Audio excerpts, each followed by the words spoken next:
para iboto kayo ng taong bayan, patunayan nyo ang mabuting kalooban ninyo, ang bukal sa loob ninyo na pagtulong. Hindi yung gagawa kayo ng mga hindi magaganda para sa kalaban nyo sa politika at para na rin sa kaban ng bayan.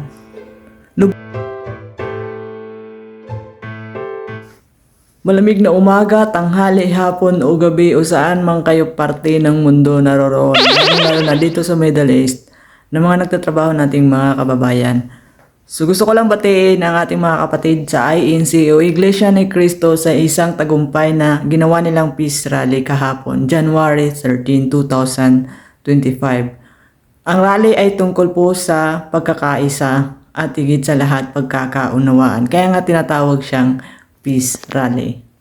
Gusto lang natin ipaunawa sa mga iba dyan na hindi naiintindihan na ang ibig sabihin ng peace rally ay tungkol sa pagkakaunawaan at higit sa lahat ay unahin ang bayan, hindi ang pansariling interes o ang pagiging gahaman sa kapangyarihan. May kumakalat kasi na balita na ang rally daw na ginawa ng Iglesia ni Cristo ay purong suporta sa ating kasalukuyang Vice Presidente Sara Duterte. Hindi po, pero kasali po doon ay wag o salungat sila sa ginagawang impeachment na kasalukuyang administrasyon kay Sara Duterte. So, salungat sila doon dahil imbes na ituon ang oras sa impeachment na yan at igugol ang mga panahon nila ay dapat unahin nila ang kasalukuyang problema ng ating bansa. Alam naman ng lahat kung ano ang problema ng bansang Pilipinas ngayon dahil sa totoo lang papalubog na ang ating ekonomiya. Yung iba dyan nagbubulag-bulagan at yung iba dyan ay ginagaslight lamang nila ang kanilang mga sarili dahil ating napapansin sa ating gobyerno na ang iba ay naguunahan sa kapangyarihan. Ang iba ay gusto lang isalba ang kanilang sarili at kinalimutan na nila ang taong bayan. At dito nga sa darating na eleksyon ay gagamitin na naman tayong taong bayan. Sana matauhan na yung iba dyan na iboto kung sino ang nararapat at kung sino ang totoong nagmamalasakit sa inyo. Hindi yung kung sino lamang ang naandyan ng panandalian lamang. Alam nyo na ang ibig kong sabihin. Dahil ngayon, nagkalat na ang mga iba't ibang ayuda. Di ko sinasabing huwag nyo tanggapin ang ayuda. Ang sinasabi ko lang ay iboto ninyo kung sino ang nararapat at kung sino ang sa tingin nyo ang makakapagpaunlad ng ating bansa.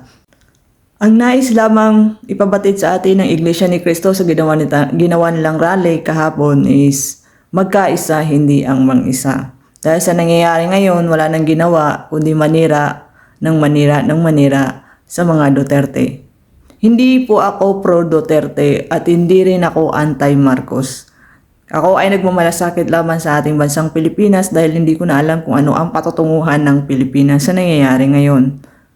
Masyado na kasing garapalan at talamak ang korupsyon, kaliwat kanan na nakakalimutan na kung ano ang totoong problema ng bansa. Isa lang po akong OFW na gusto rin na umunlad ang bansang Pilipinas dahil maapektuhan ang ating mamayang Pilipino. Mahirap na nga tayo, lalo pa tayong naghihirap sa nangyayari ngayon. So imbis na mag-focus sa impeachment o kung ano pa man yan, dahil lang sa iisang pwesto, ang pagiging presidente, yan naman talaga yung dahilan kung bakit nagkakaroon ng kaguluhan ngayon sa ating gobyerno.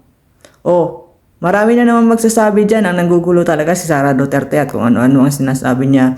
Hindi, ang gusto lang ni Sara Duterte ay magtrabaho at gawin ang trabaho ng bawat isa ng maayos. Saka na yung pamumulitika pag malapit na ang eleksyon, ang presidential election. Pero sa ngayon kasi inuuna nila ang pamumulitika.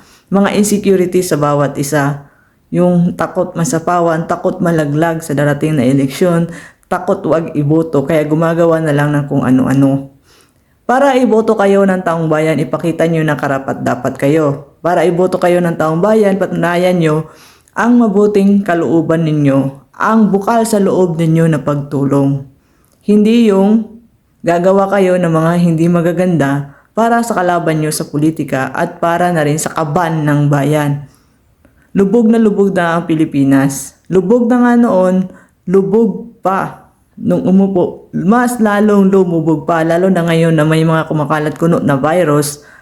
At kung sakali man lumaganap ito, isang malaking good luck na lang sa ating mga Pilipino. Dahil hindi natin alam kung ano mangyayari. Bagyo nga, hirap na hirap na. tayo eh. Hirap na ang administrasyon. Ano pa kaya kung bagong virus? Idiyari, lubog na. Tigil na lahat. Kalahating populasyon na lang ng Pilipinas. Dahil hindi alam kung paano susolusyonan. Dahil ang ating mga papublikong ospital, wala na. Kukunti-kunti na lang. Dahil wala ng mga sapat na facilities. So, mga kababayan, para po sa kaalaman ng lahat, kailangan na po natin gumising. Kailangan na natin magmasid-masid sa ating kapaligiran. At huwag magpapadala sa kukonting halaga na naiaabot sa atin dahil ang kailangan natin ay permanenteng pangkabuhayan. Basta permanente yon na yon. Alam nyo na ang ibig kong sabihin, hindi yung panandalian lang na meron ka ngayon, bukas wala na sa makalawa, maghahanap ka na naman ng magbibigay sa iyo ng AYDE, ayuda.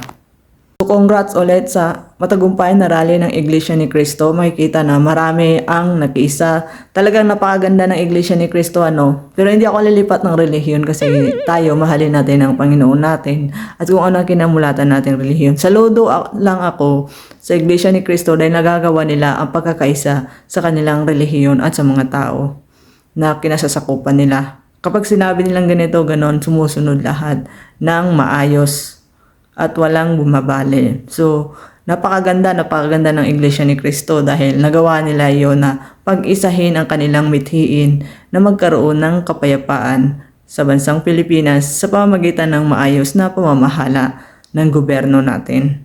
So, napakagaling ng Iglesia ni Cristo. Na hindi ko sinasabi na hindi ito nagagawa ng ibang relihiyon. Yung ibang relihiyon kasi is pataasan ng ihi.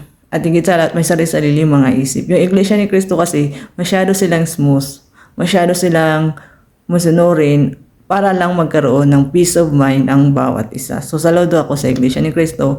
At congratulations para din sa mga kaibigan ko dyan na Iglesia ni Cristo. Grabe yung pinapakita nyo talaga na pagkakaisa. Na sana'y lahat ng mamayang Pilipino ay matutunan kung ano ang nangyari sa rally. Yun ay ang pagkakaisa at pagkakaroon ng pagkakaunawaan na mithiin. Salamat sa panonood.